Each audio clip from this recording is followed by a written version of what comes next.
તમે જાણો છો એક એવા દેવતા જે આજે પણ જીવિત હોવાનું મનાય છે અને કહેવાય છે કે શિવજીના રુદ્ર અવતાર છે. હા, હું વાત કરું છું હનુમાન દાદાની. તો ચાલો જોઈએ હનુમાન દાદાના એવા 3 ચમત્કારિક મંદિર જ્યાં લોકોની માનતાઓ ખરેખર સફળ થાય છે. પહેલું છે જલેબી હનુમાન મંદિર. આ મંદિરની ખાસિયત છે કે જે લોકોને વિદેશ જવાની ઈચ્છા હોય પરંતુ વિઝા ન મળતા હોય તો હનુમાન દાદાને પાસપોર્ટ ચડાવીને 5 શનિવારની માન્યતા રાખવાથી વિઝા મળી જાય છે અને કહેવાય છે કે આ મંદિરમાં લોકોની માનતાઓ ખરેખર સફળ પણ થાય છે. બીજું છે ઉંબા હનુમાનજી મંદિર.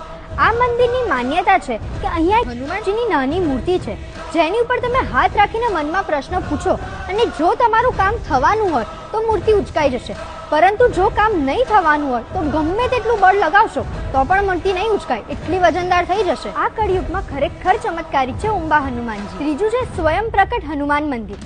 આ મંદિરનો ઇતિહાસ છે કે ત્રેતાયુગમાં જ્યારે રામ ભગવાન શિવજીને પ્રસન્ન કરવા યજ્ઞ કરતા હતા ત્યારે યજ્ઞમાં રાક્ષસો વિઘ્ન ન લાવે એ માટે હનુમાનજી જંગલની વચ્ચે પથ્થર ઉપર ઊભા રહી યજ્ઞની રક્ષા કરતા હતા. માન્યતા છે કે ત્રેતાયુગના એ હનુમાનજી કલયુગમાં સ્વયંભૂ પ્રકટ શિલાના રૂપમાં બિરાજમાન છે અને અહીંયા ભક્તોની માન્યતાઓ ખરેખર સફળ થાય છે. આવા જ ગુજરાતના અપડેટ્સ જાણવા માટે ફોલો કરો ગુજવા.